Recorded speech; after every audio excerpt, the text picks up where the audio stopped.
Le Crédit Agricole du Finistère vous présente votre programme.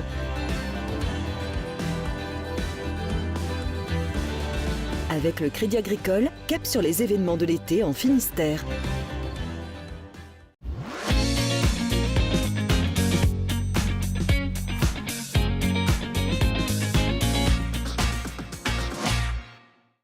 Bonjour à tous, soyez les bienvenus dans un nouvel Instant été. Aujourd'hui, nous sommes à Saint-Gonéry, commune proche de Pontivy. Derrière moi, l'ancienne maison éclusière d'Ilverne qui connaît désormais une seconde vie. Alors laquelle? C'est ce que nous vous proposons de découvrir aujourd'hui, mais avant l'actualité bretonne avec les rédactions de TBO, TB Sud et le Télégramme. Journée de galère pour des milliers de voyageurs en partance pour la Bretagne, aujourd'hui à la gare Montparnasse. À la suite d'un incendie sur un poste électrique à proximité de Versailles, le trafic a été totalement interrompu à partir de 11h30. Une partie a pu être déviée vers la gare d'Austerlitz. La circulation des trains a pu reprendre progressivement tout en restant très perturbée. L'état de catastrophe naturelle a été reconnu pour 4 nouvelles communes du Finistère suite aux orages de juin. Plougonvin, Plourin-les-Morlaix et Saint-Martin-des-Champs sont concernés pour les inondations et coulées de boue du 3 juin. La commune de Tholé pour celle du 3 et 4 juin. Ces communes s'ajoutent à Locquenolé, Morlaix, Pleyber-Christ, Sainte-Sève et Quérien. Naval Group arrête l'hydrolien. 1 mois et demi seulement après avoir inauguré sa première usine d'hydrolienne à Cherbourg, la filiale énergie du constructeur naval français a annoncé sa fermeture. C'est un nouveau revers pour Naval Group. L'entreprise avait déjà stoppé son cycle d'expérimentation avec EDF d'hydrolienne devant Paimpol-Bréhat en novembre 2017. 3 jours de fête sont prévus ces vendredi, samedi et dimanche pour accueillir la 100e statue de la Vallée des Saints. L'île de Pâques bretonne devrait réceptionner le Saint-Piran de granit ce vendredi à 18h et entamer 3 jours de célébration, marqués notamment par un spectacle pyrotechnique. La statue a débarqué à Paimpol le 12 mai et a depuis circulé en Bretagne en charrette. Il était une fois une hippopotame pygmée nommée Ola, à qui des soigneurs du parc de Branferré firent rencontrer son voisin Sakassou. Magie des rencontres, Ola présente désormais des signes de grossesse, a indiqué le zoo ce jeudi. La chance de survie du futur bébé hippopotame est d'environ 70%. En attendant, Ola et Sakassou sont retournés chacun dans leur bassin. On peut les y voir tout l'été au Guerneau, à l'est de Vannes.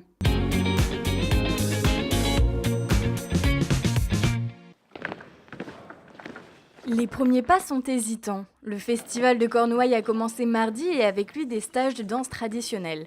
Pour cette première session, ce sont les danses du Coche-Terouette et du Pourlette, 2 régions du centre-Bretagne qui sont à l'honneur. Pour pouvoir reproduire les pas lors de Fest-Noz, l'Assemblée écoute attentivement les conseils d'Alexandre Romieux, le moniteur du stage. Chacun sa technique pour retenir. Mais le plus important, c'est de progresser et surtout de partager autour de la culture bretonne. Ce qui me plaît dans la danse bretonne, moi ce que je retrouve par exemple dans les Fest Days en centre-Bretagne, c'est le fait que des gens de tout âge dansent et le plaisir de danser ensemble, de 10 à 90 ans. C'est un très bon moyen de faire perdurer la tradition, l'amour du terroir. C'est un ensemble de choses. C'est à la fois un sport, un art. Et bon, c'est la tradition, quoi. Après quelques tours de piste, les danseurs commencent à être rodés, juste assez pour passer à une autre danse. Mais avant de se lancer, un petit point s'impose sur la culture de la région d'origine de ces pas. Costumes, langue, histoire, la transmission du patrimoine est au cœur de ces séances. Ce qui est important, c'est surtout qu'il y ait des transmetteurs. Voilà. Et j'ai bon espoir en ce qui concerne la danse, la culture, la musique. Il y a des transmetteurs, il y a des bons transmetteurs et puis il y a surtout un public pour ça, que ça intéresse, que ce soit en tant que spectateur ou en tant que participant dans des stages. Et jusqu'à dimanche, Quimper est un transmetteur géant. Au détour des rues, défilés et danses en costume ou encore bagadou permettent aux 150 000 spectateurs attendus de s'imprégner de la culture locale. On est une fête traditionnelle, c'est vrai, mais toujours enclin et toujours tourné et regardant vers l'avenir. Donc c'est ce mélange de tradition et de modernité qui fait que notre festival a du peps, quoi. On travaille une matière vivante, la culture vivante, donc elle évolue et à nous de faire en sorte que cette évolution soit perceptible. Une évolution suivie depuis près d'un siècle. En effet, le festival fête sa 95e édition, de quoi se revendiquer vaisseau amiral de la culture bretonne. Et nous sommes de retour à Saint-Gonéry sur le site de l'ancienne maison éclusière d'Ilvern en compagnie de monsieur le maire Claude Viette. Bonjour. Bonjour. Cette maison éclusière qui est derrière nous, il y a eu un appel à projet lancé par la région. Qu'est-ce qui vous a motivé, vous, à vous lancer dans cette réhabilitation ? Alors, ça fait sûrement plus de 20 ans que cette maison était inoccupée. Et puis, elle commençait à avoir un triste mine. Hein. Il y avait... Les portes s'étaient barricadées, il y avait eu des dégradations et nous nous sommes dit il faut faire quelque chose. Donc l'appel à projet demandait à ce qu'on ait quelque chose, faire de la vie autour de la maison. Et dans mes promenades dominicales, je me souvenais qu'à Argol, dans le Finistère, au pied du Ménézum, j'avais vu des jeux bretons. Et le jour où on a cherché comment faire vivre la maison. Le président de la FALSAB, Jo Alliot, qui est un Noyalais que je rencontrais de temps en temps, je lui ai demandé s'il se plaisait bien dans ses bureaux à Noyal. Et puis je dis, j'ai peut-être quelque chose pour toi. Et on s'est rapprochés et on a décidé de lancer quelque chose. Alors les jeux bretons, on va en parler dans quelques instants. Mais en dehors de ces jeux, quelle est devenue la vocation de cette maison ? Qu'est-ce qu'on y fait autrement ? Nous avons conservé dans la partie la plus proche de la route, ça reste communal. Nous avons une expo et un explicatif sur la rigole d'Ilvern et le canal de Nantes à Brest, parce qu'à Saint-Gonéry, nous sommes très attachés à la rigole d'Ilvern. Et puis, à l'étage, il y a une belle salle de réunion. Il y a des associations locales qui se positionnent. Donc, on va la faire vivre. Aujourd'hui, on tâtonne un petit peu encore. Ça peut être un point d'étape pour les gens qui passent à vélo, les péniches. On peut faire du bivouac aussi ? Alors, du bivouac, nous avons fait un aménagement avec des toilettes, douches, pour permettre aux gens, et un espace de 2000 et quelques mètres carrés pour planter la toile le soir quand on passe. Je rajouterai quand même deux petites choses. C'est que on pouvait fonctionner Saint-Gonéry sans cet équipement, mais la question qu'on se posait, est-ce que Saint-Gonéry peut se permettre de donner une image d'un site tel que celui-ci, dans un état tel qu'il était ? Donc la réponse a été non et on s'est lancé. Voilà. Bon, on va aller voir à présent la directrice de la FALSAB. Merci beaucoup, monsieur le maire. Et nous sommes à présent avec la directrice de la FALSAB, Peggy Liègre. Bonjour. Bonjour. Alors la FALSAB, c'est la Confédération des jeux et des sports traditionnels bretons. Ici, on est sur le Loire-Nick Park. On va parler de jeux traditionnels. Qu'est-ce qu'on entend par jeux traditionnels bretons ? Alors ce sont des jeux qui sont liés à un territoire, soit un territoire, donc vraiment un lieu-dit, ou alors la région Bretagne dans sa globalité. Quand vous dites la globalité, c'est historique. Historique, voilà, les 5 départements. Autrement, il y a un aspect un peu historique, ancestral. Voilà. Il y a des jeux qui ont plus de 500 ans.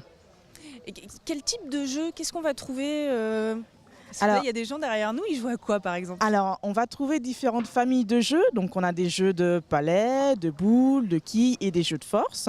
Les gens vont retrouver des jeux du Finistère, du Morbihan, l'Ille-et-Vilaine, un petit peu de tous les départements bretons. On a fait un petit peu un panel représentatif. Donc, pour l'instant, il y a une 30aine de jeux. Le parc étant ouvert que depuis le mois d'avril, donc on est un peu en période de rodage, mais on va monter en puissance progressivement jusqu'à une 40aine de jeux. Alors pour l'instant une 30aine, mais vous me disiez qu'il en existe environ 95 en Bretagne des jeux traditionnels. Il y a ce qu'on appelle des jeux perdus, expliquez-moi. Oui, en fait on a fait un inventaire en 2011 qui est pour inscrire les jeux au patrimoine, ce qu'on appelle le patrimoine culturel immatériel auprès de l'UNESCO. Donc c'est un dossier qui est en cours, donc ça prend beaucoup de temps forcément. Et durant cet inventaire, on a répertorié 95 jeux. Donc il y a des jeux qui sont toujours vivants entre guillemets parce qu'il y a encore des championnats, ils sont portés par des structures. Et il y a des jeux un petit peu perdus puisqu'il n'y a plus de joueurs, il n'y a plus de structure. Et bien la FALSAB est là pour justement les mettre les revaloriser et les faire découvrir au grand public. Parce qu'il y a un travail de mémoire, on a besoin des personnes qui connaissent ces jeux, qui ne les ont pas oubliés. Le rôle de ce site aussi, c'est justement de transmettre ce patrimoine. Oui, c'est tout à fait ça. C'est de transmettre de génération en génération ce patrimoine au même titre que la musique, le chant, la danse. Donc voilà, tout ça, c'est aussi un patrimoine breton. Mais les jeux aussi sont vraiment très ancrés en Bretagne. On joue à tous les jeux. Par exemple, les personnes qui sont derrière nous, vous me disiez tout à l'heure, elles jouent au palais, elles ne jouent pas toutes à la même chose. Qu'est-ce qu'il faut comme qualité pour jouer aux jeux traditionnels? Alors en fait, il y a des jeux d'adresse et des jeux de force. Alors les jeux d'adresse, bon, forcément, il faut de l'adresse, il faut un peu de stratégie aussi. C'est pour ça que le parc s'appelle Loarnig Park. Parce que Loarnig, en français, ça veut dire petit renard. Et le petit renard, eh bien, il est un peu rusé. Et en fait, pour jouer, eh bien, voilà, il faut un peu de ruse, de la stratégie, un peu d'esprit d'équipe aussi. C'est pour tout le monde, tout public? Tout public. Tout public, voilà, petits comme les grands. Tout petits, par exemple vraiment les tout petits, les moins de 6 ans, ils ne vont pas intégrer la règle du jeu, mais ils vont pouvoir lancer la boule, lancer le palais, tout en étant très proche du jeu. Et plus ils vont monter en âge, plus la règle va être intégrée, plus on va compter les scores, les classements, etc.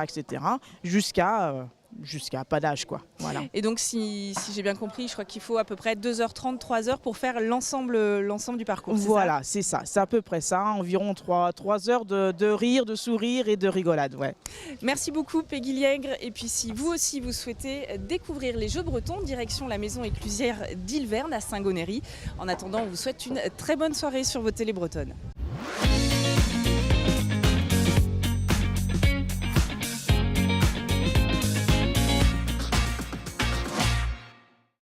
Votre programme vous a été présenté par le Crédit Agricole du Finistère. Avec le Crédit Agricole, cap sur les événements de l'été en Finistère.